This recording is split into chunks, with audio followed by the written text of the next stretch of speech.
ನಿಮ್ಮ ಅನುಭವದಲ್ಲಿ ಸರ್ ಈಗ ನೀರು ಬಿಡದಲ್ಲೇ ಮೇಲ್ಮನೆಗೆ ಹೋಗ್ಲಿಕ್ಕೆ ಅವಕಾಶಗಳಿದಾವ ಕಾನೂನು ರೀತಿಯಲ್ಲಿ ನೋಡೋದಾದ್ರೆ ಹೇಗೆ ಸರ್ ಈಗ? ಕಷ್ಟ ಇದೆ. ಇವತ್ತು ನಾವು ಪ್ರಜಾಪ್ರಭುತ್ವದ ಈ ಒಂದು ಭಾರತದ ವ್ಯವಸ್ಥೆಯಲ್ಲಿದ್ದೇವೆ. ಈ ಇದು ನಮ್ಮ ಒಕ್ಕೂಟದ ವ್ಯವಸ್ಥೆಯಲ್ಲಿ ಇವತ್ತು ಹಲವಾರು ರೀತಿಯ ಕಾನೂನಿನ ತೊಡಕುಗಳಿದೆ. ಸುಪ್ರೀಂ ಕೋರ್ಟು ಮತ್ತು ನ್ಯಾಯಾಲಯಗಳ ತೀರ್ಪಿನಲ್ಲಿ ಹಲವಾರು ಸಂದರ್ಭದಲ್ಲಿ ನಮ್ಮ ರಾಜ್ಯಕ್ಕಾಗಿರ್ತಕ್ಕಂಥ ತೀರ್ಪುಗಳ ಬಗ್ಗೆ ನಾನು ಚರ್ಚೆ ಮಾಡಲ್ಲ. ಆದರೆ ವಾಸ್ತವಾಂಶವನ್ನು ನೋಡಿದಾಗ ಗ್ರೌಂಡ್ ರಿಯಾಲಿಟಿನ ನಮ್ಮ ರಾಜ್ಯಕ್ಕೆ ಹಲವಾರು ವರ್ಷಗಳಿಂದ ಅನ್ಯಾಯ ಆಗ್ತಾ ಬಂದಿದೆ, ನೂರಾರು ವರ್ಷಗಳಿಂದ.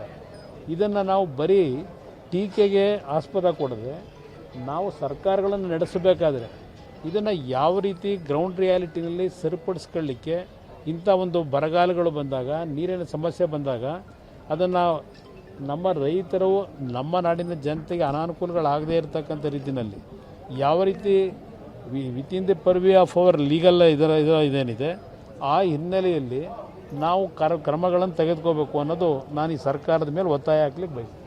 ನಿಮ್ಮ ಅನುಭವದಲ್ಲಿ ಸರ್ ಈಗ ನೀರು ಬಿಡದಲ್ಲೇ ಮೇಲ್ಮನೆಗೆ ಹೋಗ್ಲಿಕ್ಕೆ ಅವಕಾಶಗಳಿದಾವ ಕಾನೂನು ರೀತಿಯಲ್ಲಿ ನೋಡೋದಾದ್ರೆ ಹೇಗೆ ಸರ್ ಈಗ? ಕಷ್ಟ ಇದೆ. ಇವತ್ತು ನಾವು ಪ್ರಜಾಪ್ರಭುತ್ವದ ಈ ಒಂದು ಭಾರತದ ವ್ಯವಸ್ಥೆಯಲ್ಲಿದ್ದೇವೆ.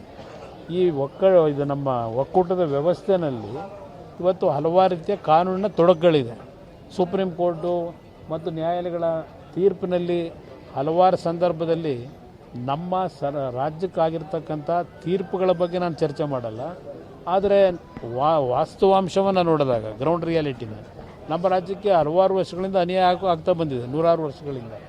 ಇದನ್ನು ನಾವು ಬರೀ ಟೀಕೆಗೆ ಆಸ್ಪದ ಕೊಡದೆ ನಾವು ಸರ್ಕಾರಗಳನ್ನು ನಡೆಸಬೇಕಾದ್ರೆ ಇದನ್ನು ಯಾವ ರೀತಿ ಗ್ರೌಂಡ್ ರಿಯಾಲಿಟಿನಲ್ಲಿ ಸರಿಪಡಿಸ್ಕೊಳ್ಳಿಕ್ಕೆ, ಇಂಥ ಒಂದು ಬರಗಾಲಗಳು ಬಂದಾಗ, ನೀರಿನ ಸಮಸ್ಯೆ ಬಂದಾಗ ಅದನ್ನು ನಮ್ಮ ರೈತರು, ನಮ್ಮ ನಾಡಿನ ಜನತೆಗೆ ಅನಾನುಕೂಲಗಳಾಗದೇ ಇರತಕ್ಕಂಥ ರೀತಿಯಲ್ಲಿ ಯಾವ ರೀತಿ within the purview of our legal ಇದೇನಿದೆ ಆ ಹಿನ್ನೆಲೆಯಲ್ಲಿ ನಾವು ಕ್ರಮಗಳನ್ನು ತೆಗೆದುಕೋಬೇಕು ಅನ್ನೋದು ನಾನು ಈ ಸರ್ಕಾರದ ಮೇಲೆ ಒತ್ತಾಯ ಹಾಕ್ಲಿಕ್ಕೆ ಬಯಸ್ತೀನಿ.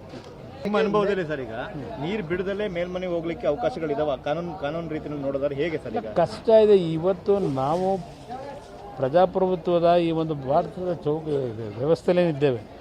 ಈ ಇದು ನಮ್ಮ ಒಕ್ಕೂಟದ ವ್ಯವಸ್ಥೆಯಲ್ಲಿ ಇವತ್ತು ಹಲವಾರು ರೀತಿಯ ಕಾನೂನಿನ ತೊಡಕುಗಳಿದೆ. ಸುಪ್ರೀಂ ಕೋರ್ಟು ಮತ್ತು ನ್ಯಾಯಾಲಯಗಳ ತೀರ್ಪಿನಲ್ಲಿ ಹಲವಾರು ಸಂದರ್ಭದಲ್ಲಿ ನಮ್ಮ ರಾಜ್ಯಕ್ಕಾಗಿರ್ತಕ್ಕಂಥ ತೀರ್ಪುಗಳ ಬಗ್ಗೆ ನಾನು ಚರ್ಚೆ ಮಾಡಲ್ಲ. ಆದರೆ ವಾಸ್ತವಾಂಶವನ್ನು ನೋಡಿದಾಗ ಗ್ರೌಂಡ್ ರಿಯಾಲಿಟಿನ ನಮ್ಮ ರಾಜ್ಯಕ್ಕೆ ಹಲವಾರು ವರ್ಷಗಳಿಂದ ಅನ್ಯಾಯ ಆಗ್ತಾ ಬಂದಿದೆ, ನೂರಾರು ವರ್ಷಗಳಿಂದ.